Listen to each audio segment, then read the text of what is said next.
mais nous allons entamer la deuxième partie. Et vous connaissez Fabio, vous l'avez vu il y a, c'était le début de ce mois, il a fait la prédication. C'est notre fils, c'est le fils de l'église de Tulin qui a grandi, qui est là, et là, il est le fils de tout le monde, qui sont dans la parole, et il va partager avec nous le message ce matin. C'est une grande joie. Fabien, ça vient encore, hein? Ne t'étonne pas. Ça viendra encore. Alors, sois le bienvenu parmi nous virtuellement, et nous avons la joie de partager ce moment ensemble. Et je vais demander, je ne sais pas, Ephraim, tu m'entends? Oui. Ah, tu as eu? Oui, je l'ai eu. Ça va.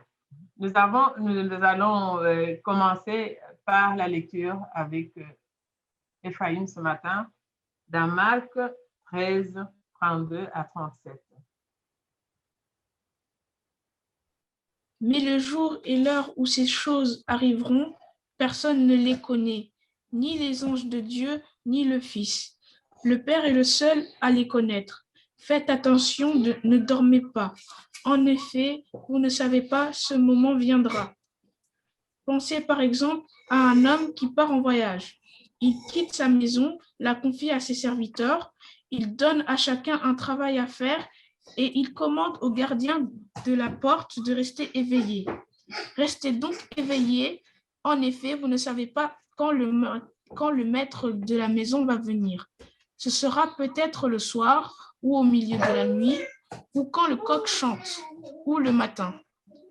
S'il revient tout à coup, il ne faut pas qu'il vous trouve endormi.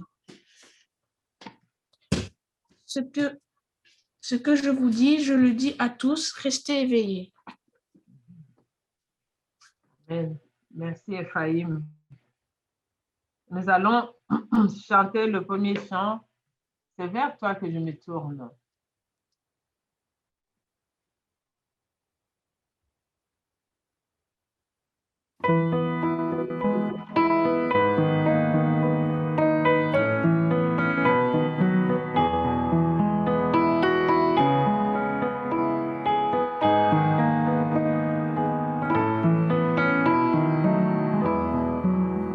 C'est vers toi que je me tourne, je veux marcher dans tes voies, j'élève mes mains pour te rencontrer, mon cœur désire te chanter, pour bénir et célébrer ton saint nom, car tu es fidèle et bon. Seigneur, oh Seigneur, je veux te donner. Seigneur, oh Seigneur, ma vie à jamais. Mes yeux contemplent ta gloire, ta vie ranime ma foi, ta paix et ta joie inondent mon cœur, toi seul fais tout mon bonheur. Je veux proclamer que tu es celui qui chaque jour nous bénit. Seigneur, oh Seigneur, je veux partager. Seigneur, oh Seigneur, ton éternité. Seigneur, oh Seigneur, je veux partager. Seigneur, oh Seigneur, ton éternité.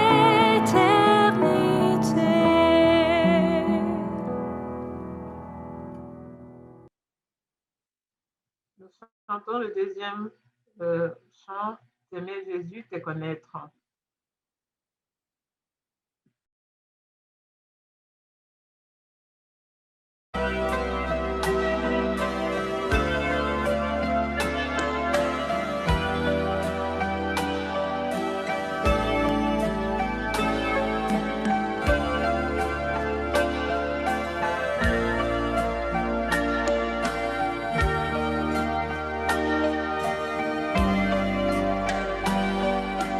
T'aimer Jésus, je veux t'aimer Jésus, plus que tout, d'un cœur fidèle, et regarder à toi, oh conduis-moi dans tes voies, je ne veux suivre que toi.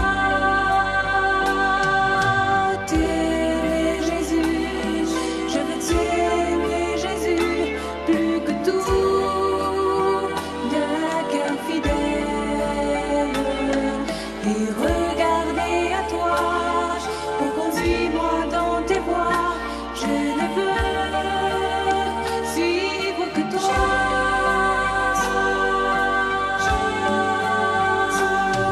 Toi le bon berger.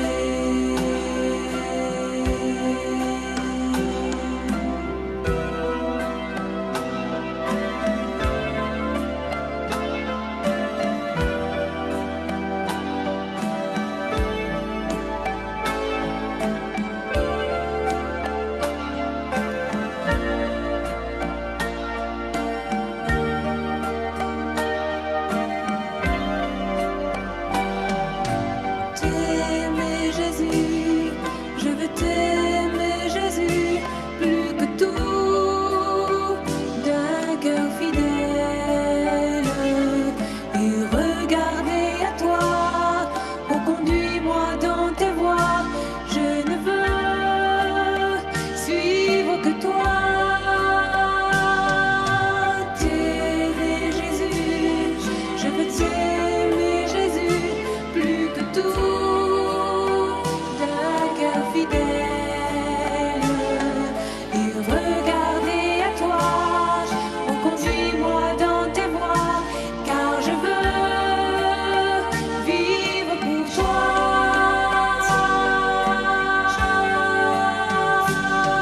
Toi le bon berger.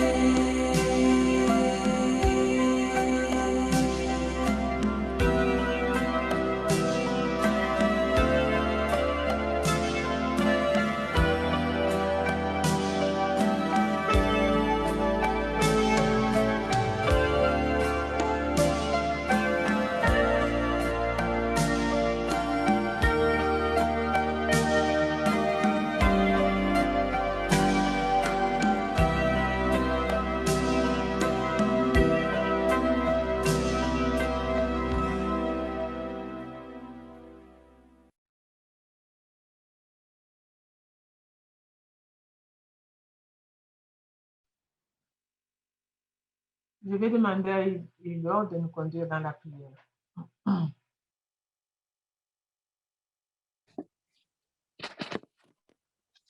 Prions. Éternel Dieu notre Père, nous te sommes infiniment reconnaissants, Seigneur, parce que tu nous as permis de nous réunir encore, même à distance ce matin, dans des situations aussi compliquées. Tu nous permets quand même, tu nous donnes déjà la force nécessaire, la bonne santé, de pouvoir nous réunir, de rendre ces cultes. Nous te remercions et nous te sommes infiniment reconnaissants, Seigneur. Nous te remercions pour la première partie que nous venons d'avoir. Merci de nous avoir parlé. Et nous voulons te recommander ces moments entre tes mains. Nous prions à ce que tu puisses permettre à ton Esprit Saint de disposer nos cœurs à t'écouter et que la personne que tu te choisis aujourd'hui pour pouvoir nous parler, que tu puisses lui parler, l'inspirer et que tout ce qu'il va dire puisse sortir de toi.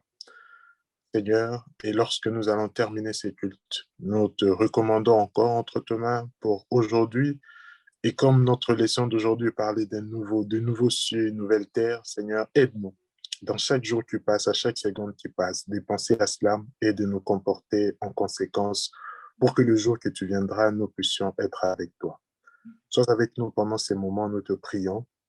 Conduis-nous, garde-nous, dispose nos cœurs. Nous te prions au nom de Jésus. Amen. Amen. Je vais vous demander que nous puissions chanter un dernier chant avant de donner la parole à Fabio. Avant de donner la parole à Fabio, c'est un jour à la fois.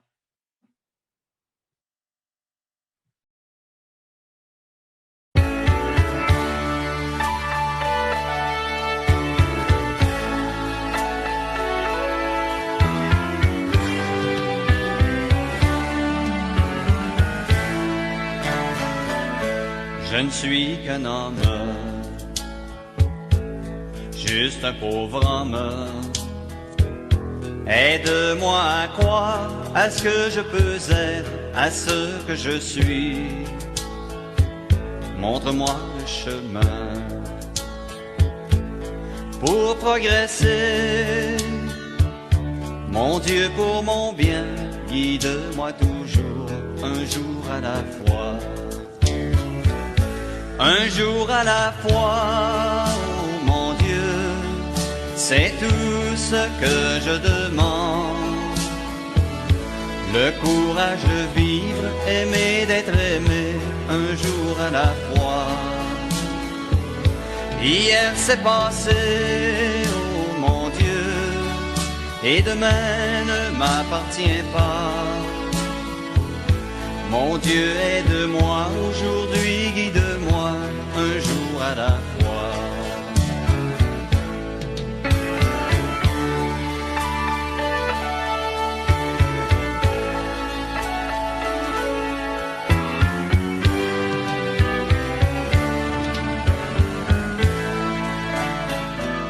Tu m'as tout prêté,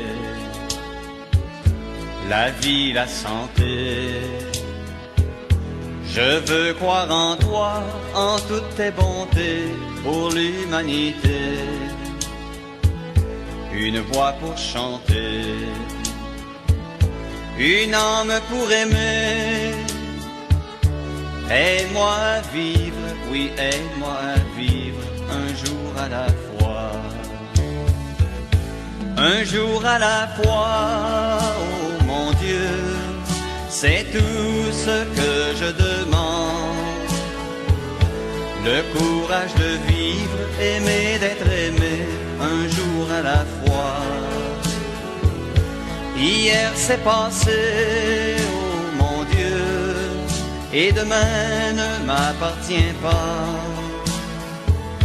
Mon Dieu, aide-moi aujourd'hui, guide-moi un jour à la fois. Mon Dieu, aide-moi aujourd'hui, guide-moi un jour à la fois.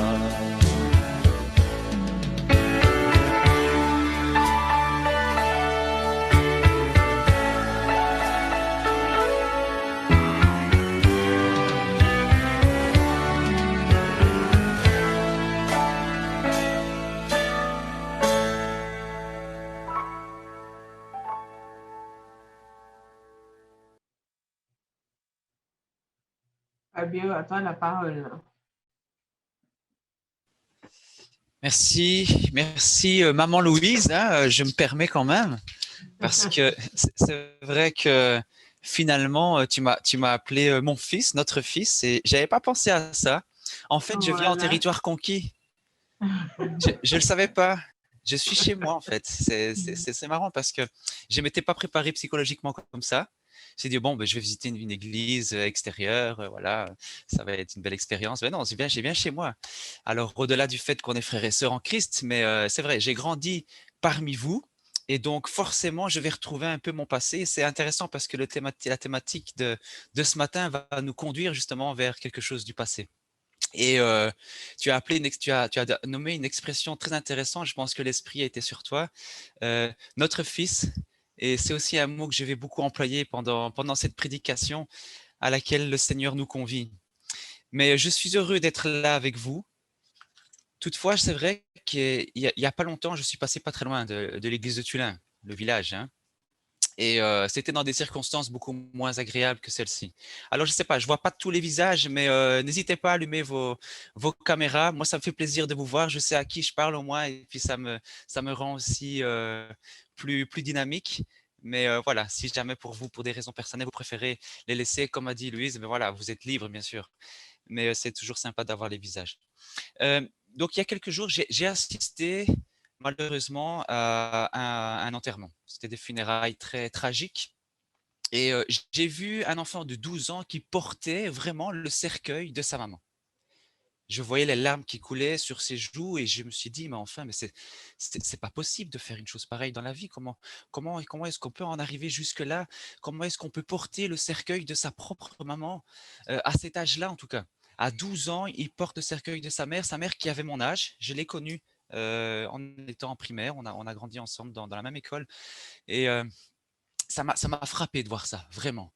Cet enfant qui va enterrer sa mère. Le prédicateur du jour a utilisé un mot très fort, il a dit c'est une injustice. Il a répété plusieurs fois pendant sa prédication, c'est un mot qui m'est resté en tête et c'est vrai, je me suis posé la question, mais quelle est cette blessure vive qu'il va porter toute sa vie? Cette injustice-là, qu'est-ce qu'elle va lui infliger pendant toutes les années de sa vie? Perdre sa mère à cet âge-là. Et ce même jour, je méditais sur un texte biblique qui est aussi incroyable. Aussi un garçon, plus jeune peut-être, mais un garçon qui a subi une injustice énorme qui va lui faire payer pendant de nombreuses années quelque chose qu'il n'a pas demandé. Et il a souffert de nombreuses années à cause de ça. On va prendre ensemble le texte d'Exode au chapitre 1 et au verset 22. Exode chapitre 1, verset 22, et puis on va poursuivre sur le deuxième chapitre jusqu'au verset 10. Exode chapitre 1 au verset 22, et on va conduire la lecture jusqu'au verset 10 du deuxième chapitre. Alors, Pharaon donna cet ordre à tout son peuple. Vous jetterez dans le fleuve tout garçon qui naîtra, et vous laisserez vivre toutes les filles. Un homme de la maison de Lévi avait pris pour femme une fille de Lévi. Cette femme devint enceinte et enfanta un fils. Elle vit qu'il était beau et elle le cacha pendant 3 mois. Ne pouvant plus le cacher, elle prit une caisse de jonc qu'elle enduisit de bitume et de pois. Elle y mit l'enfant et le déposa parmi les roseaux sur le bord du fleuve. La sœur de l'enfant se tint à quelque distance pour savoir ce qui lui arriverait. La fille de Pharaon descendit au fleuve pour se baigner, et ses compagnes se promenèrent le long du fleuve. Elle aperçut la caisse au milieu des roseaux, et elle envoya sa servante pour la prendre. Elle l'ouvrit, et vit l'enfant, c'était un petit garçon qui pleurait. Elle en eut pitié, et elle dit, « C'est un enfant des Hébreux. » Alors la sœur de l'enfant dit à la fille de Pharaon, « Veux-tu que j'aille te chercher une nourrice parmi les femmes des Hébreux pour allaiter cet enfant ?» « Va, lui répondit la fille de Pharaon, et la jeune fille alla chercher la mère de l'enfant. La fille de Pharaon lui dit, « Emporte cet enfant et allaite-le-moi, je te donnerai ton salaire. » La femme prit l'enfant, l'allaita. Quand il eut grandi, elle l'amena à la fille de Pharaon, et il fut pour elle comme un fils. Elle lui donna le nom de Moïse, car, dit-elle, je l'ai retiré des eaux. C'est un texte qui est pour moi très fort. On voit déjà la naissance de ce bébé dans un contexte de non-accueil. Déjà même avant la naissance, il y avait une loi du pays qui disait que tout enfant qui naissait mâle, juste parce qu'il est mâle, alors on le jette dans le fleuve. Il doit mourir. Donc imaginez déjà toute la pression sur le peuple hébreu à ce moment-là. Et parmi ce peuple-là, il y a une maman, future maman, qui va tomber enceinte, qui va concevoir. Et pendant toute la grossesse, elle va espérer qu'une seule chose. Déjà, elle espérait qu'elle ne tombe pas enceinte, je pense. Mais là, elle n'a plus vraiment le choix. Elle est enceinte. Elle va espérer que ce soit une fille. Pourvu que ce soit une fille. Alors, le texte ne le dit pas, mais je pense que le contexte est suffisamment clair que pour le montrer. Malheureusement pour elle, j'ai envie de dire, c'est un garçon. Alors oui, elle va essayer de le cacher parce qu'elle l'aime, c'est son enfant. Elle va essayer de le protéger au mieux, mais bon, pas longtemps finalement, 3 mois. Elle le cache aussi parce qu'il n'existe pas socialement. Et on voit comment les blessures de la maman vont être projetées déjà aussi sur l'enfant qui va devoir recevoir ces blessures-là et les porter. Cet enfant n'existe pas socialement. Et le pharaon avait donné un ordre, c'était de tuer, de jeter dans le fleuve l'enfant qui était masculin, le garçon, et c'est la mère qui va s'y confronter. C'est elle qui va obéir à cet ordre-là en le mettant dans le fleuve. Ah oui, elle l'a peut-être pas jeté comme si c'était un vulgaire chiffon, mais c'est elle qui va le mettre quand même dans le fleuve. Cet enfant va être abandonné par la maman. Cet enfant va être abandonné, elle va plus s'en occuper. Et on voit comment c'est la sœur qui va prendre le relais. Et le texte ne dit pas que c'est la maman qui a mandaté la sœur pour pouvoir surveiller un peu l'enfant. Non, non. Il n'y a pas ça du tout dans le texte. Au contraire, c'est la sœur qui, apparemment, prend la position de pouvoir surveiller, de pouvoir vérifier ce qui va se passer avec cet enfant, avec son frère. Elle a quelque chose qui le relie avec ce frère. Elle va trouver des solutions. Et le texte va utiliser un verbe ici, c'est « elle se tint sur le bord du fleuve ». Elle se tint, dans le sens littéral, c'est « elle se met debout ». Elle ose prendre des positions. C'est encore un enfant, cette sœur, mais elle ose prendre des positions. La maman n'a pas osé aller aussi loin que ça. On voit que cet enfant est déjà abandonné du côté hébreu, du côté de la maman, hébreu, mais il va être récupéré, sauvé par une femme égyptienne. Et au verset 9, c'est intéressant, quand on va lui ramener, la sœur va lui ramener, à la princesse, va ramener la maman, la vraie maman, la mère biologique, pour pouvoir jouer ce rôle de nourrice. On montre bien qu'ici, on va dire « et la mère va emporter l'enfant avec elle ». Ah non, on ne dit pas ça en fait. On va dire « et la femme va emporter l'enfant avec elle ». C'est plus son enfant. Elle a déjà abandonné. On va renforcer cet abandon maternel. Et de fait, l'enfant va être adopté par la fille de Pharaon.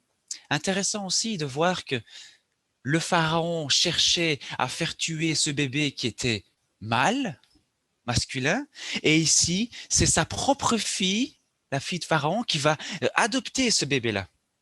Et on voit comment ce contexte va se renforcer autour de ce bébé qui va s'appeler Moïse. Hein. On veut de lui, mais on ne veut pas de lui. Il est là, mais en fait, il ne faut pas qu'il soit là. Et il a un problème de place.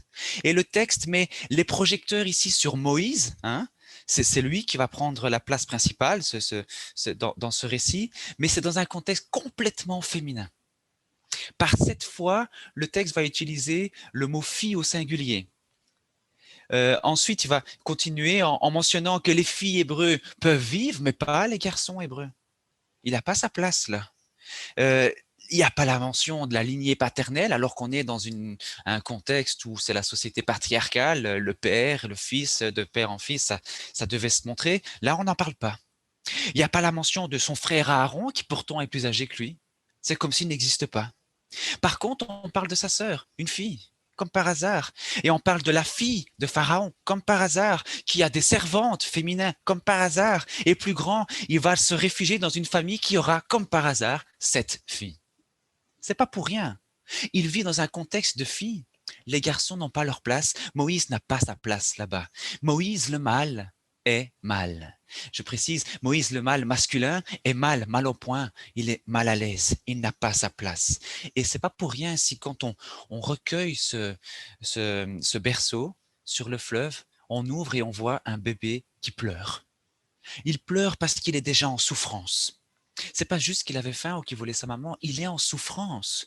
Ça fait seulement 3 mois de vie et pendant ces 3 mois de vie, il a déjà un passé si lourd d'injustice, si lourd de trahison, si lourd d'abandon, de souffrance. Et pour preuve, ses parents dans le texte ne lui donnent aucun nom. Alors que chez les Hébreux, au 8e jour, on circoncis, donne le couteau et on donne le nom. C'est une identité. Il a sa place. Et là, non, pas de nom, pas d'existence, pas de place. Et au verset 10, il va recevoir un nom, mais pas de sa mère biologique, ni de son père biologique, mais de la personne qui va le sauver des eaux, de la personne qui va l'adopter, c'est cette princesse égyptienne. Et c'est tard. Le bébé a déjà été sevré, il doit avoir déjà quelques années, comme s'il n'avait jamais eu de nom avant, comme s'il n'existait pas avant. Et le nom qui va être donné en hébreu, c'est Moshe. C'est ce que le texte retient. Ça vient du verbe macha, tirer, extraire, d'où le sens qu'on a donné, tirer des eaux. C'est intéressant parce que dans cette définition qu'on va donner par rapport à ce nom, tirer des eaux, ça va conserver, ça va marquer l'abandon de sa mère biologique. Pourquoi est-ce qu'il a dû être tiré des eaux? Parce que sa mère l'a abandonné dans les eaux. Curieux aussi de voir que la princesse égyptienne parle l'égyptien, pas l'hébreu. Les Hébreux, c'était une langue pour les esclaves, c'était une langue pour les sous-hommes là-bas qu'on ne devait pas parler. Elle peut pas, je pense, donner, en plus en étant fille de Pharaon, un nom hébreu à cet enfant qu'elle va adopter. Elle va donner probablement un nom en égyptien. Et ici, Moshe, c'est probablement pas le nom qu'elle a dû donner à son enfant. Mais il y a une translittération qui correspond à ça en égyptien. C'est Moses. Moses ou Umses. Vous connaissez Ramsès, fils de Ra, toute Moses, engendré par toutes, ce sont des dieux, hein, Ra, toutes, etc. Donc dans la mentalité égyptienne, il fallait montrer qu'on avait une ascendance divine. Fils de quelqu'un qui avait une importance, quelqu'un qui était fort, qui était puissant, qui avait une gloire. Mais lui, c'est Moses en égyptien. Mogis, ça veut dire quoi? C'est juste fils de. Voilà. Fils de qui? On ne sait pas. Fils de personne. On ne sait toujours pas qui c'est. Et lui grandit avec cette blessure qui se cicatrise aucunement. Il est fils de rien du tout. Il est fils de personne. Il est qui? Égyptien, hébreu? Je ne sais pas, je suis fils de personne. On aurait pu dire je suis fils du dieu Nil, hein, c'était Hapi Moses. Tiens, ça sonnerait bien en anglais aussi. Mais non, fils de personne. Et on voit comment il grandit avec un problème d'identité, avec un problème existentiel tellement profond, un problème de place. Alors je ne voudrais pas accuser la mère, hein. La mère biologique de Moïse, c'est clair. Je pense qu'elle a fait ce qu'elle pouvait pour pouvoir aider son enfant. Le texte dit bien qu'elle le trouvait beau, donc c'est pas pour rien non plus qu'on le précise. Hein. C'est comme Dieu qui à la création va crier et va dire « Ah, c'était beau ». Voilà, c'est son enfant, elle le trouve magnifique. Mais elle est en détresse, cette maman. Elle vit dans un contexte où elle sait que cet enfant n'a pas sa place. Et je pense qu'elle a voulu le sauver, elle a voulu, dans une note d'espoir, l'abandonner pour que Dieu fasse quelque chose parce qu'elle, c'était au-dessus de ses forces. Mais malgré tout, Moïse va grandir avec ses blessures. Mais le texte continue, et on va peut-être prendre les versets 11 à 15. Toujours dans ce deuxième chapitre, où on va voir Moïse qui va devenir plus grand et va se confronter à ce passé, à son passé. Et le texte du chapitre 2, verset 11 va dire ceci. En ce temps-là, Moïse, devenu grand, se rendit vers ses frères et fut témoin de leurs pénibles travaux. Il vit un Égyptien qui frappait un Hébreu d'entre ses frères. Il regarda de côté et d'autre, et voyant qu'il n'y avait personne, il tua l'Égyptien et le cacha dans le sable. Il sortit le jour suivant, et voici, 2 Hébreux se querellaient. Il dit alors à celui qui avait tort, « Pourquoi frappes-tu ton prochain ?» Et cet homme répondit, « Qui t'a établi chef et juge sur nous? Penses-tu me tuer comme tu as tué l'Égyptien ?» Moïse eut peur et il dit, « Certainement la chose est connue. » Pharaon apprit ce qui s'était passé et il chercha à faire mourir Moïse. Mais Moïse s'enfuit de devant Pharaon et il se retira dans le pays de Madian où il s'arrêta près d'un puits. Merci pour la projection du texte. On voit qu'on mentionne qu'il était grand, donc il avait déjà un certain âge. D'après la tradition rabbinique, et c'est ce qui va être repris dans Acte 7, 23 par le discours d'Étienne, Moïse devait avoir 40 ans. C'est intéressant, la crise de la quarantaine, la crise de l'existence, hein, où on se pose des questions sur la vie, le sens de la vie, mon identité, j'en suis où? Eh bien, Moïse, il est là aussi.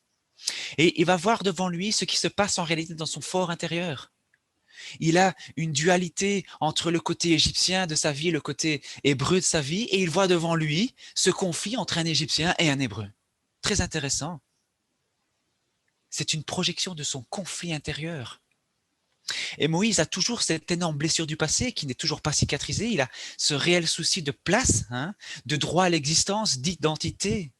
Et il va réagir en voyant ce qu'il voit par une première réaction. Au verset 12, il tue l'Égyptien et il le cache dans le sable. On peut dire que c'est radical, Moïse, en tout cas, là, il fait pas les choses à moitié. Moïse, pour moi, cherche sa place. Et il a choisi un des 2 côtés. Il va choisir le côté hébreu et il va refouler le côté égyptien, le cacher dans le sable. C'est pas juste le tuer puis partir, non, il va vraiment l'enfouir. Ok? Il va le cacher dans le sable. On appelle ça le refoulement dans la psychologie. On voit comment Moïse était convaincu d'avoir réglé le problème et c'est fini. D'ailleurs, le lendemain, il ressort publiquement parmi le peuple hébreu comme si c'était jamais rien passé. Pour lui, l'affaire, elle est close, c'est fini. Il a mis un terme à son conflit intérieur. En réalité, il a fait erreur. Et Pujol va dire, nous refoulons nos blessures, ce que nous ne voulons pas être de nous-mêmes, pour pouvoir être ce que nous voulons être de nous-mêmes. Je redis, nous refoulons nos blessures, ce que nous ne voulons pas être de nous-mêmes, pour pouvoir être ce que nous voulons être de nous-mêmes. Il a fait un choix, mais qui s'avère être une erreur. Et de fait, lorsqu'il va retourner le lendemain pour pouvoir séparer deux hommes parmi les Hébreux qui se disputent, « Penses-tu me tuer comme tu as tué l'autre » Le côté enfoui a tendance à attirer aussi le côté qui est non enfoui. Et on voit comment on enfouit quelque chose, mais ça a toujours une incidence sur notre vie de tous les jours. La solution de Moïse, elle est insatisfaisante. Il reste mal à l'aise par rapport à son problème. Ça n'a pas résolu son problème identitaire qui n'est toujours pas réglé. Et on continue au verset 14, on va lui reprocher en fait d'être égyptien. Mais tu n'es pas hébreu, qu'est-ce que tu viens faire parmi nous? Donc lui-même, sa solution qu'il a essayé d'appliquer ne va pas résoudre son conflit intérieur. Et plus tard, le Pharaon, apprenant ce qui s'était passé, va vouloir chercher à tuer Moïse. Une deuxième fois, j'ai envie de dire, puisque la première fois, il était encore tout bébé. Et on devait le jeter dans le fleuve. Ici, maintenant, il cherche à tuer Moïse parce qu'il a tué un Égyptien. On voit encore que ce côté égyptien, soi-disant réglé, enfoui, oublié, négligé, ignoré, va lui causer encore des troubles. Alors, il aura une deuxième réaction. Et cette deuxième réaction, c'est d'abord la peur.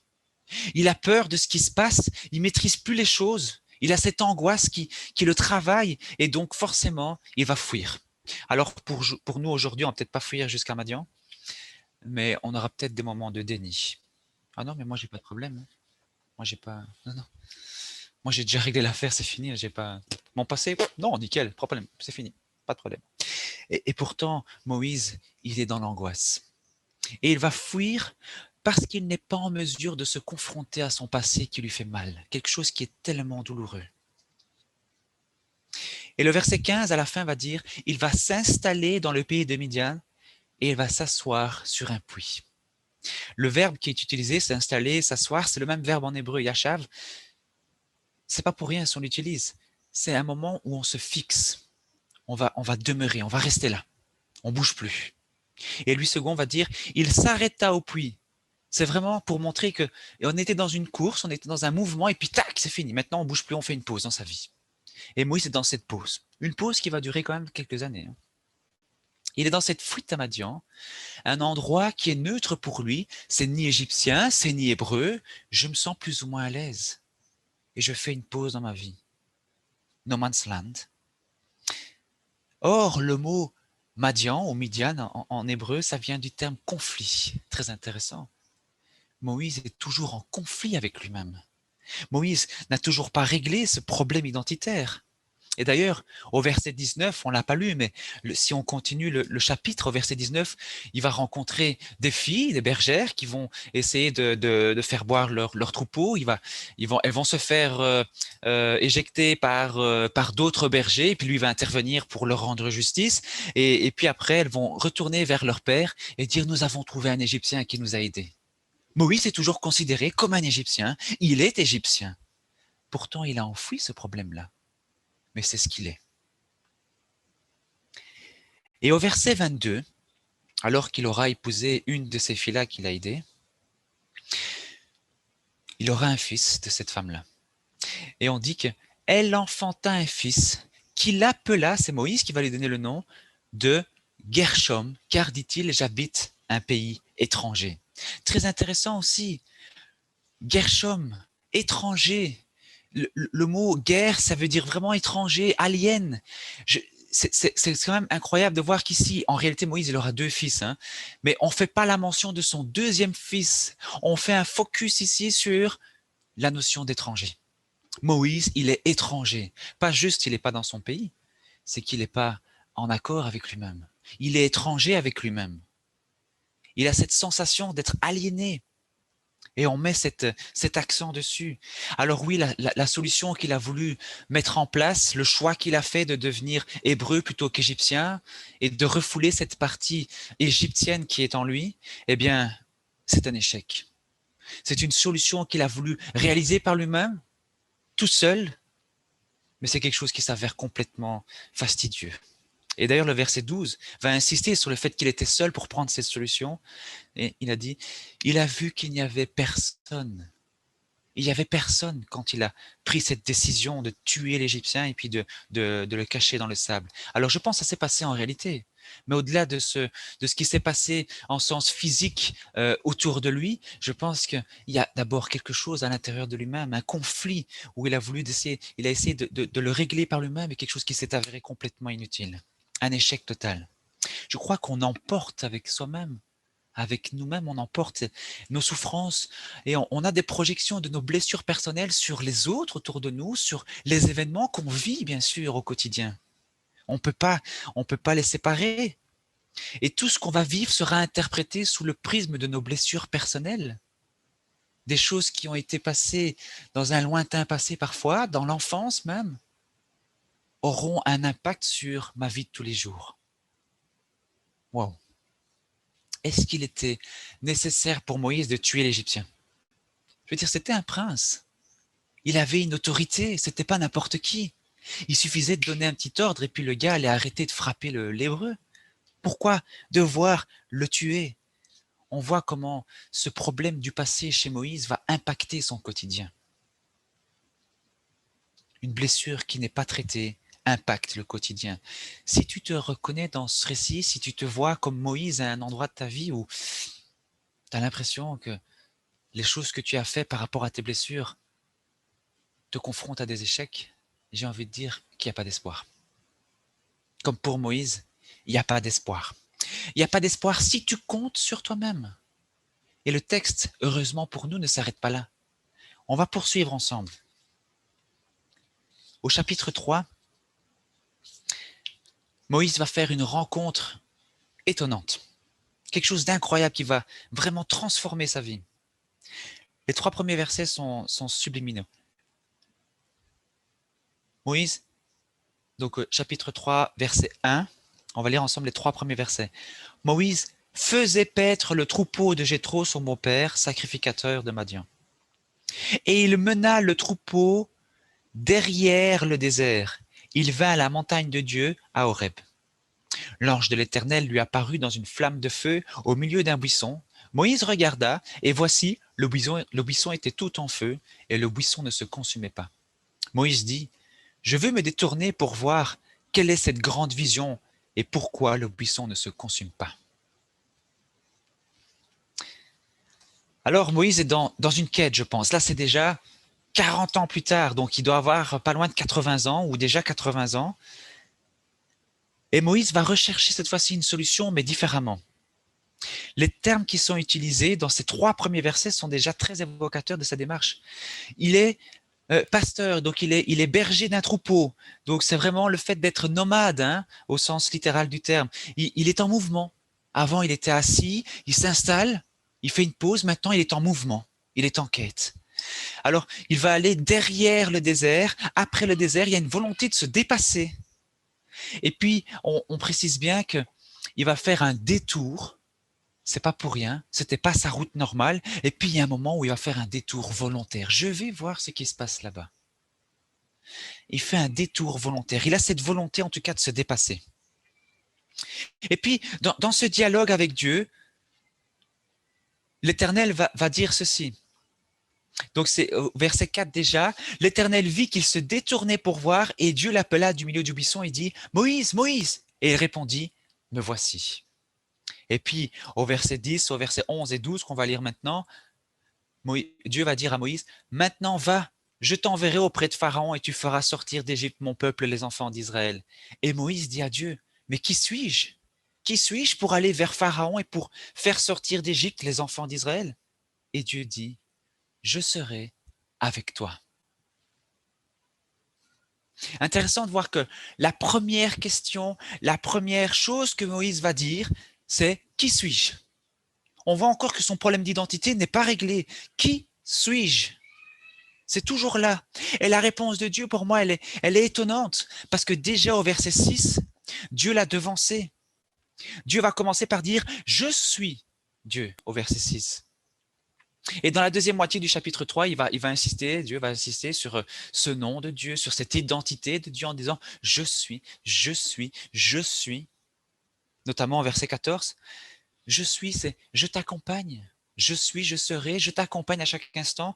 Et au verset 12 d'ailleurs, il va dire « Je serai avec toi, je suis avec toi, je serai avec toi, ne t'inquiète pas ». On voit comment on n'est pas seul non plus dans ces moments de souffrance. Il y a un accompagnement de Dieu dans ces angoisses. Il y a un accompagnement de Dieu dans les souffrances. Et d'ailleurs, Dieu est présenté dans ce passage comme quelqu'un qui n'est pas insensible à la douleur qui est la nôtre. Au contraire, c'est un Dieu qui souffre avec la personne, on le voit au verset 7. Un Dieu qui est sensible, un Dieu qui souhaite guérir, qui souhaite intervenir, qui souhaite libérer. Et quand Moïse va dire « Qui suis-je » Dieu va répondre « Je suis ». Je suis. Je crois que pour guérir de ces blessures du passé, il convient de se réconcilier avec soi-même. Il convient de retrouver son identité. Et Moïse doit apprendre à conjuguer, à compter avec Dieu. Il y a un projet de Dieu qui est donné dans ce passage. Dieu a un projet de vie pour Moïse. Mais Moïse, il a 80 ans. Pour lui, c'était la fin de sa vie. C'est fini, quoi. Il est déjà retraité. Dieu a un projet de vie pour le vieux Moïse de 80 ans. C'est pas grave, 80 ans. Tu es au début de ta vie, mon gars. Il est rempli de blessures, il est rempli d'angoisse. Ok, mais moi, Dieu, j'ai un projet pour toi. Et Dieu va l'inviter à revisiter ce passé douloureux en Égypte, à la fois hébreu, égyptien, et à renouer avec ces deux côtés.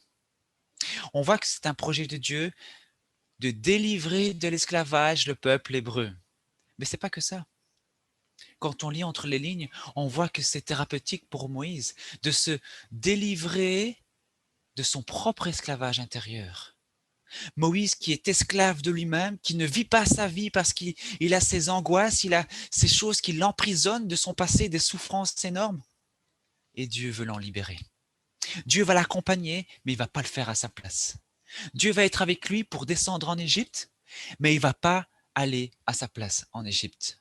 Et je pense que, d'une certaine manière, Dieu veut aussi nous montrer qu'il souffre avec nous, dans nos souffrances, qu'il nous accompagne dans nos souffrances, dans nos moments où on veut tenter une solution, mais qui ne va pas faire les choses à notre place. Par contre, comptez sur lui, aucun problème. Dieu est là et déjà même avant qu'on l'appelle, il est là. Dieu cherche à guérir les blessures du passé, des blessures qui enferment, qui enchaînent la personne en souffrance. Et on voit comment Dieu va donner à Moïse un sens positif à la souffrance. C'est bizarre de dire ça, mais je m'explique. Moïse avait des blessures énormes. Et pourtant, ce sont des blessures qui s'avèrent être un moteur parce qu'on voit comment Moïse, il est sensible à l'injustice. Il ne reste pas comme ça devant l'injustice, les bras croisés en disant « non, mais ça ne me concerne pas ». Il va être poussé à l'action grâce à ce qu'il a vécu, à sa souffrance. Notamment au verset 11, au verset 13, au verset 17. Dans le chapitre 2, on le voit. Il est confronté à un Égyptien qui tue ou qui fait du mal à un Hébreu. Il intervient, peut-être pas de la bonne manière, mais il intervient. Il ne reste pas insensible. Il est confronté à deux Hébreux qui sont en train de se disputer. Il intervient. Il est confronté à des filles qui viennent puiser de l'eau pour leurs brebis et qui sont chassées par d'autres bergers. Il intervient. Quand il voit une injustice, Moïse, il intervient. Et il est sensible à cela, probablement aussi à cause de ses souffrances. Donc on voit déjà que les blessures de Moïse peuvent lui donner une acuité spéciale par rapport à la justice pour pouvoir aider les autres. Mais Moïse, qui avait toujours ce problème d'identité, finalement, c'est aussi intéressant de voir que c'est celui qui ne savait pas qui il était et qui souffrait de son passé, qui va pouvoir être la personne la plus appropriée pour pouvoir aider les autres, en l'occurrence le peuple hébreu en Égypte. Autrement dit, Moïse en hébreu, Moshe, le sauvé des eaux, devient Moshe, le sauveur des autres. Ça, c'est très intéressant. On a un Dieu fantastique, comment il peut retourner la situation comme cela? Une totale transformation. En réalité, le texte devrait dire, Moïse devrait s'appeler Machoui, parce qu'en hébreu, celui qui est tiré hors de quelque chose, c'est Machoui. Or, lui, c'est pas Machoui, il s'appelle, mais c'est Moshe. c'est pas que le texte a été mal écrit, il y a une volonté expressée ici. C'est comme si Dieu était en train de dire à Moïse, tu t'appelles Moshe. Ça veut dire, Moshe, celui qui tire quelqu'un hors d'eux.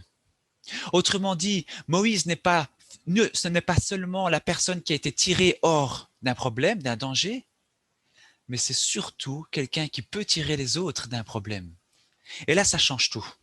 Dans son identité déjà, et depuis la naissance, peut-être sans le savoir, il est porteur de cette aide envers les autres, de cette aide envers ceux qui souffrent. Et c'est Dieu qui va lui révéler cela. C'est comme si Moïse ne vit pas avant le chapitre 3. C'est vrai. Il y a peu de détails, c'est une histoire très succincte, on ne sait pas trop comment ça s'est passé. Il commence sa vie à 80 ans. Et je pense que c'est vraiment ça. À 80 ans, il est libéré, Dieu lui donne quelque chose qui lui permet de pouvoir être libéré de ce qui l'angoissait. Et voilà qu'il commence sa vie. Il n'y a pas d'âge pour commencer sa vie. Ça aussi, c'est quelque chose qui nous importe. La rencontre avec Dieu est un changement radical de Moïse. Et on voit comment c'est une réussite, car la solution ne vient pas de Moïse en solitaire, non, mais de Dieu conjugué avec Moïse. Et de fait, ce travail d'équipe est démontré par le texte aussi. Déjà, dans Exode 2, 18, Moïse se rapproche de Réouel, qui est le beau-père. Et Réouel en hébreu, ça veut dire ami de Dieu. On voit comment il a cette motivation de pouvoir se rapprocher de Dieu. Et dans Exode 3.1, lorsqu'il est en face de ce buisson ardent, on dit bien dans le texte qu'il va à la montagne de Dieu. Il a cette démarche de se dire, maintenant, je ne vais pas y aller par moi-même, je vais compter sur quelqu'un d'autre, quelqu'un qui vraiment sur qui on peut compter, qui pourra vraiment m'aider dans mon problème. On voit cette direction qui est choisie par Moïse. C'est un récit où on constate qu'une personne qui a des blessures est une personne qui est enchaînée. Une personne qui a des blessures du passé, je dirais, qui ne sont pas cicatrisées, qui ne sont pas traitées, c'est une personne qui est encore entre la vie et la mort. C'est une personne qui est en survie, comme quelqu'un qui coule et qui essaye de se mettre à la surface de l'eau par tous les moyens qui lui sont possibles. Elle cherche désespérément à vivre. C'était le cas de Moïse. Ça me fait penser à un rabbin, une fois que j'ai vu dans une synagogue, et on discutait ensemble, il m'a dit, les Juifs, quand ils sont malades, ils vont pas à la synagogue. C'est quand ils sont guéris qu'ils vont à la synagogue. Mais les chrétiens, eux, c'est quand ils sont malades qu'ils vont à l'église. Quand ils sont plus malades, c'est fini, on va appeler l'église. D'une certaine manière, c'était pas entièrement faux. Il y a tellement de personnes en souffrance assises sur les bancs d'église. Tellement de personnes que je vois qui se posent la question, mais qui suis-je? Qui suis-je? Les blessures du passé peuvent être traitées. Je pense que c'est le Seigneur qui est ce grand médecin aussi, qui peut donner un sens à notre existence. Moïse, égyptien ou hébreu, et pourquoi pas les deux à la fois? C'est ce que Dieu l'invite à faire. Il ne convient pas de choisir entre telle et telle partie de son passé. Le passé, c'est notre identité. Il ne faut pas refouler une partie de soi-même et se dire non, mais ça ne me concerne plus. Mais plutôt accepter le passé qui est douloureux, qu'on ne peut pas changer, mais lui donner un sens positif comme pour Moïse, pour pouvoir être dépositaire de son identité, pour pouvoir être acteur de sa vie. Moïse, le fils de personne, au buisson ardent, il devient le fils de Dieu. Et Dieu va l'adopter. Tu es mon fils, va-t-il dire. Tu t'es peut-être déjà regardé dans le miroir en te disant, qui suis-je? J'en suis où dans ma vie? Est-ce que ce que je fais correspond avec ce que je veux être? Qui suis-je? Peut-être que tu souffres aussi de trahison, d'injustice que tu as subies dans ton passé. On voit ce matin comment le Seigneur nous invite à nous approcher de lui. Ses bras sont grandement ouverts. C'est un Dieu qui cherche à nous guérir. Un Dieu qui cherche à te guérir aussi de tes blessures. Ça implique une démarche intérieure. Déjà, prendre conscience des blessures du passé. Ça, c'est une première étape. Prendre aussi la décision de devenir soi-même. C'est-à-dire vouloir se confronter à son passé pour pouvoir se réconcilier avec soi-même. C'est aussi une étape supérieure, accepter le passé qu'on ne peut pas changer, mais lui donner un sens positif, lui donner un sens qui pourra nous aider à sortir de là et être un acteur dans sa vie. Et ça implique certainement une quatrième étape, faire équipe avec Dieu pour un duo gagnant. C'est-à-dire compter sur Dieu, se rappeler qu'il est là, qu'il accompagne à chaque instant, se rappeler que c'est un Dieu qui aime, c'est un Dieu qui souffre avec nous, c'est un Dieu qui veut nous donner une guérison, c'est un Dieu qui veut nous sortir de l'esclavage. C'est un Dieu qui a un projet de vie pour nous, c'est un Dieu qui a des projets de bénédiction, un Dieu qui veut nous guérir de nos blessures. Oui, je crois en ce Dieu qui peut te guérir. Je crois en ce Dieu qui veut te guérir et qui veut te donner une identité qui est fiable. Il a un projet pour toi. Il a un projet pour moi. Il a un projet pour chacun d'entre nous, même avec nos blessures. Dieu connaissait Moïse. Dieu savait quels étaient ses problèmes. Il souhaitait l'aider, il souhaitait le guérir de ses difficultés, de ses blessures du passé. Et curieusement, dans le texte, le premier qui appelle Moïse, c'est Dieu. C'est le premier à prononcer son nom dans le texte. Et par 2 fois, Moïse, Moïse. Parce que Dieu le connaît, parce que Dieu veut lui dire, je suis là comme un papa pour toi. Peut-être qu'aujourd'hui, c'est toi que Dieu appelle. Peut-être qu'aujourd'hui, et je crois qu'aujourd'hui, le Seigneur appelle chacun d'entre nous et qui lui dit, tu es ma fille, tu es mon fils. Que le Seigneur bénisse sa parole. Amen. Amen.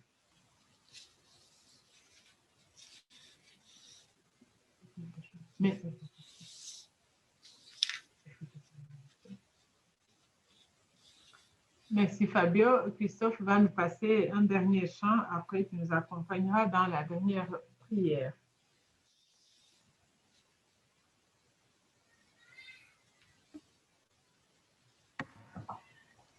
Tu peux rappeler le titre, Maman Louise?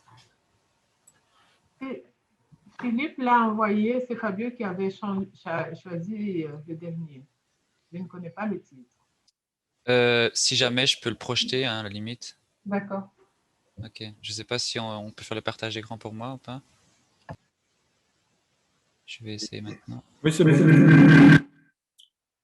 Ok.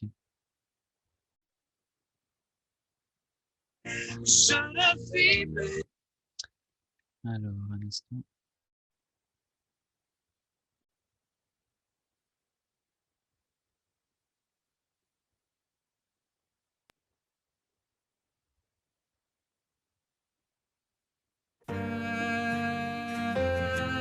On entend là, c'est bon?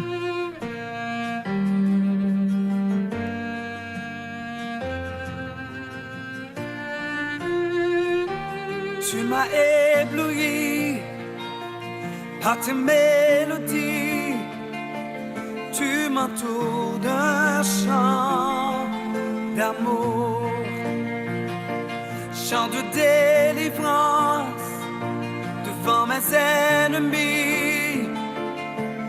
Toutes mes craintes s'enfuient. Je ne suis plus esclave de la peur. Je suis enfant de Dieu. Je ne suis plus esclave de la peur. Je suis enfant de Dieu.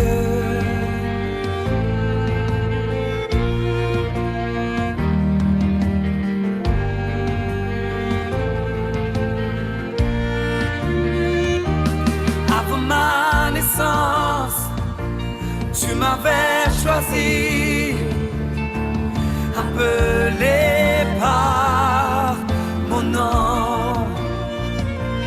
Tu m'as adopté, je suis de ta famille. Ton sang coule dans mes veines.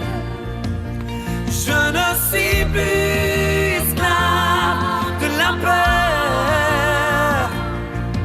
Je suis enfant de Dieu. Je ne suis plus esclave de la peur. Je suis enfant de Dieu. Je ne suis plus esclave de la peur. Je suis enfant de Dieu.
la paix. Je suis enfant de Dieu. Je ne suis plus esclave de la paix. Je suis enfant de Dieu.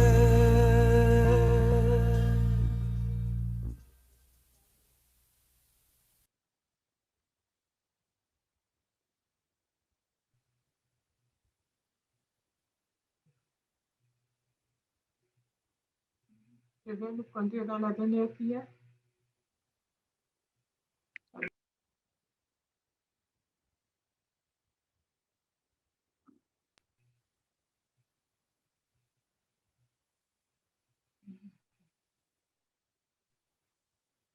C'est à toi, Fabien.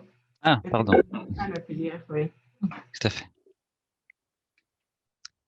Prions ensemble. Merci Seigneur parce que tu nous révèles, Seigneur, ton amour.